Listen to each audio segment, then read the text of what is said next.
নমস্কার বন্ধুরা, welcome back to my channel. আজকের পর্বে সবাইকে স্বাগত। বর্ষাকালে কিন্তু সবথেকে ভালো কচুরলতি পাওয়া যায়, তাই আজকে বানাচ্ছি চিংড়ি দিয়ে কচুরলতি। এইভাবে একবার বাড়িতে বানিয়ে দেখো, আশা করি খুব ভালো লাগবে। আমি লতিগুলো 1 আঙ্গুল মতো লম্বা করে কেটে নিয়েছি। এবার পরিমাণ মতো নুন হলুদ দিয়ে কিছুক্ষণ ভাপিয়ে নেব।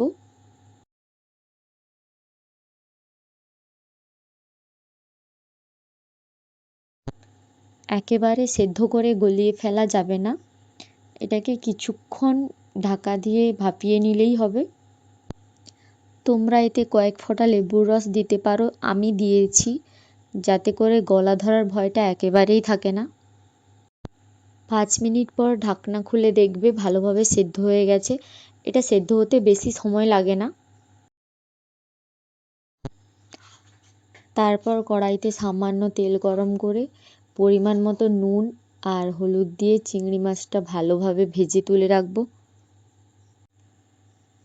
আমি এখানে ছোট ছোট চিংড়ি মাছ নিয়েছি, যেগুলোকে আমরা কুচো চিংড়ি বলি। তোমরা চাইলে ছোট বড় মাঝারি যে কোনো ধরনের চিংড়ি মাছ এখানে ব্যবহার করতে পারো। মাছটা ভালোভাবে লাল লাল করে ভাজা হয়ে গেছে, এবার এগুলো তুলে নিচ্ছি। কড়াইতে আবারও একটুখানি সাদা তেল গরম করে দিয়ে দিচ্ছি পেঁয়াজ কুচি, টমেটো কুচি।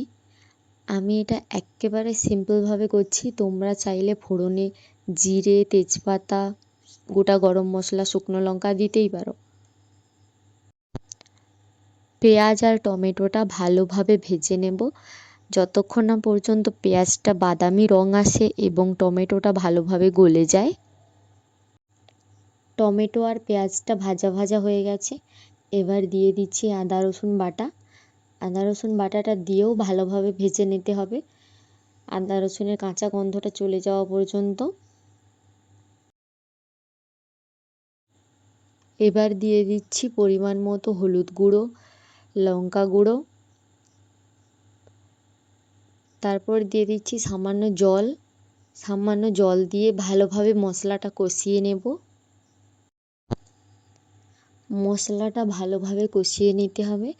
মশলাটা ভালোভাবে কষিয়ে নেওয়ার পর এখানে দিয়ে দিচ্ছি সেদ্ধ করে রাখা লতিগুলো। এবার দিয়ে দিচ্ছি ভেজে রাখা চিংড়িগুলো দেওয়ার পরে কচুরলতিটাকে ভালোভাবে মশলার সাথে মেশাতে হবে এবং ভালোভাবে কষাতে হবে। বেশ খানিকটা সময় নিয়ে লতিগুলো ভালোভাবে কষাতে হবে, তাহলে কিন্তু টেস্টটা অনেক গুণে বাড়বে। এবার দিয়ে দিচ্ছি স্বাদ মতো নুন এবং পরিমাণ মতো একটুখানি চিনি। এরপরে সামান্য গুঁড়ো গরম মশলা দিয়ে নেড়ে চেড়ে নামিয়ে নিলেই কিন্তু তৈরি অসাধারণ স্বাদের কচুরলতি। এতক্ষণ পাশে থাকার জন্য ধন্যবাদ।